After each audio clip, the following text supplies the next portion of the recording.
Today we are celebrating champions, and I'd like to introduce you to my friend of over 20 years, Libby Embry.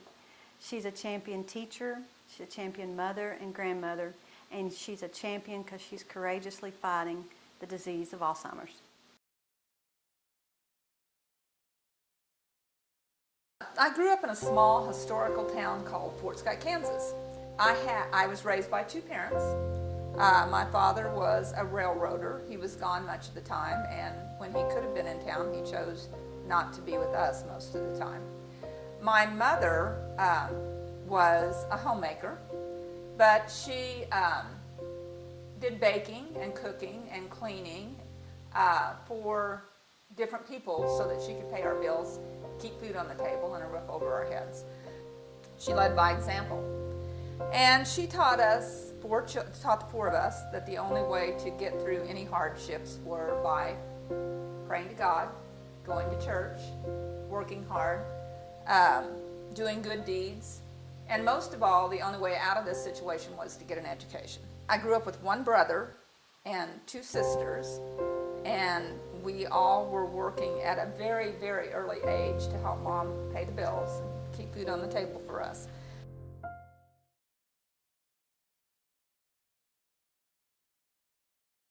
My mother's parents, who were Laura and Charlie Long, were civic leaders in our little town.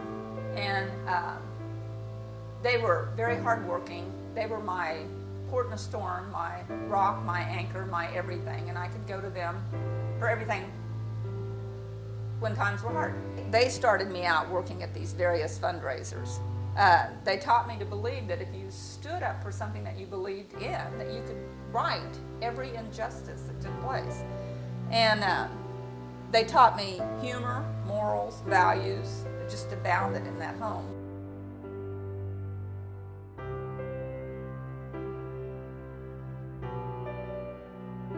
I met Jerry I graduated in 1966, so I met Jerry in 1964. And Fort Scott. He had just moved there, and so we started dating, and we both graduated from Fort Scott High. Then we both went off to college, same college, and so after a 4-year courtship, we decided that we were going to get married. I said that I would work and he could finish up school. So we did, and as soon as that happened, this was during the time of Vietnam and the lottery system where a number was drawn, and he drew at 23. And so right out of college, he joined the Air Force.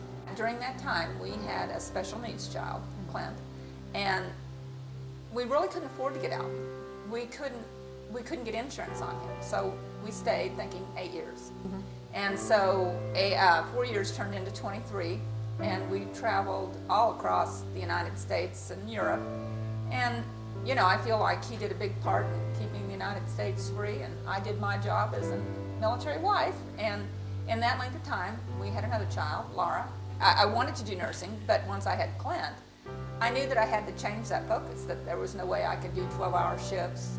He had seizures all the time and couldn't get a sitter, and you know, we were in and out of the hospital, so I'd do my little spurts of time when I could, college when I could.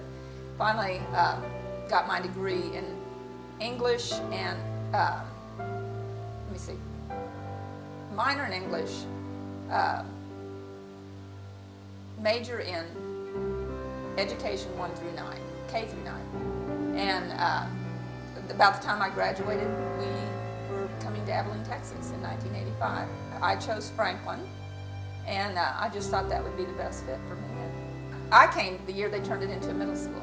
Okay. And worked with the best group of people ever on the entire planet. You couldn't handpick better people. And they all became my family and my friends because we had just moved here and we didn't have anybody else.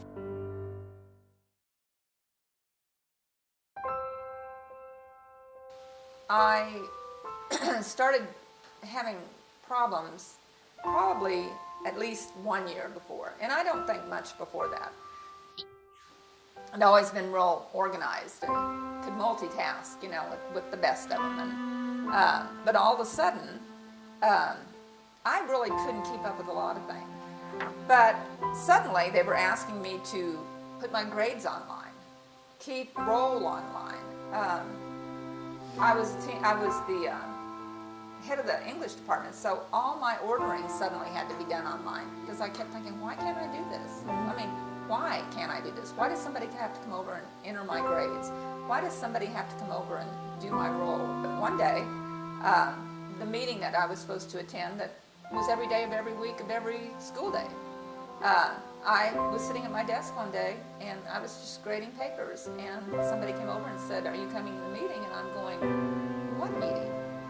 And they said, the meeting that we have right now. And I went, okay. And I got up and I kept thinking, what meeting? And I went over and as soon as I walked in the door, I thought, I have this meeting every day. What is wrong with me?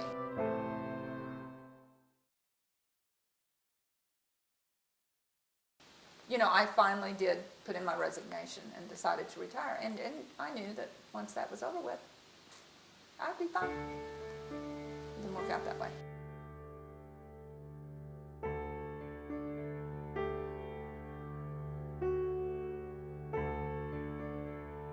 And sometimes I'd have to close at the store, and the store closed at 9. And by the time you closed in books and all that kind of stuff, it would be 10. I mean, easily. And the first time it happened to me, I just remember one night getting in the car. I didn't feel odd or anything, but I got in the car to go home, and that was probably 10 o'clock in the evening.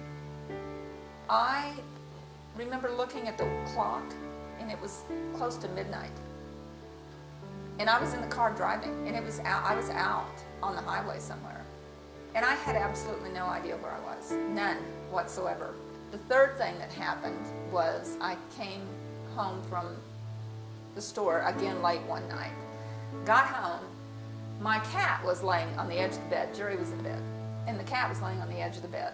And again, Jerry said, you know, this is the last time you're going to that store. You're not doing this again. And I'm going, okay, store's fault.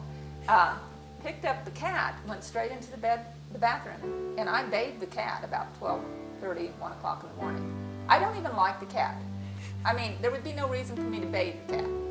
And so I took the cat in, I gave it a bath, wrapped the cat up in a blanket, laid her on the bed. The next morning, and Jerry is not saying a word, I'd seen the cat laying soaking wet with a wet towel on the bed, and I said to him, why did you put the cat on the bed soaking wet in a towel? And we had an argument, to say the least, about this cat. And he kept saying, you did it. And I said, I didn't. And I really couldn't even imagine why he'd say that to me. Finally, I thought about it, and I thought, you know, I don't think he's lying. I just couldn't imagine why he'd tell me that, but I thought about it, and I thought, I don't think he's lying. So I went back in the other room, and I said, I really don't think you're lying about the cat. And he said, I'm scared to death. You don't really remember that. And so then I sat down, and we had our first conversation about the other things that were going on. And he said, you know, we're going to the doctor Monday. You know, we got the diagnosis of Alzheimer's, and I remember going home and curling up into the fetal position for at least 2 weeks, just crying. Because I'd seen my father for 20 years or more. My dad got it when he was around 40. So I'd seen that, and you know, I didn't want to put my family through it. I didn't want to break the bank, do the financial devastation, the emotional toll, I didn't want to do any of that, and I didn't want to make my family do any of that. And but laid down for about 2 weeks and just cried, and I mean every day you're just on a roller coaster.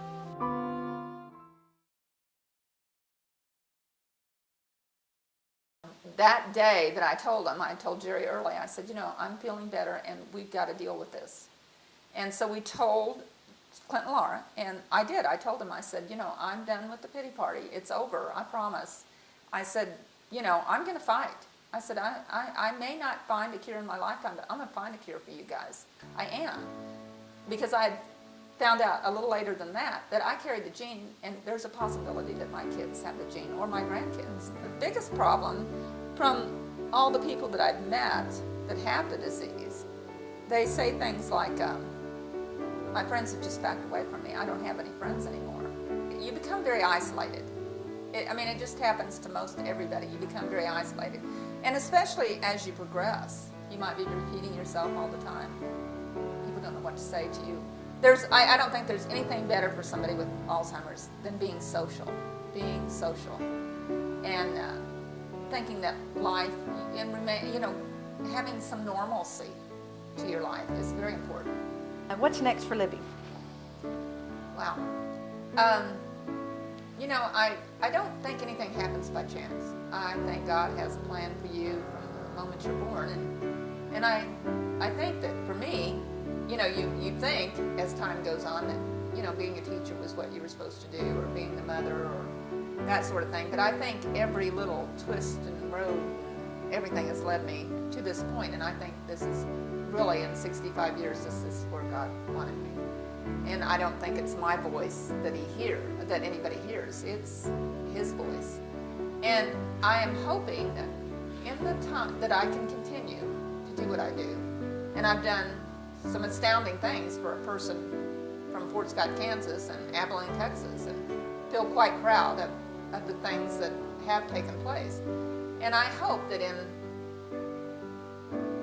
in my lifetime, and what I have left, that I know I'm not going to see a cure in my lifetime. I just want to see a cure on the horizon. I just want to know before I go, before my mind goes, that everything I have done has not been in vain, and that that the world gets on board, and we find a cure just like we did for polio, or any other disease that's had a cure found for it. And I hope, and I'm glad to leave a legacy that I've been a part of that, for my kids to look at, for my grandkids to look at, and go, my grandma was part of that.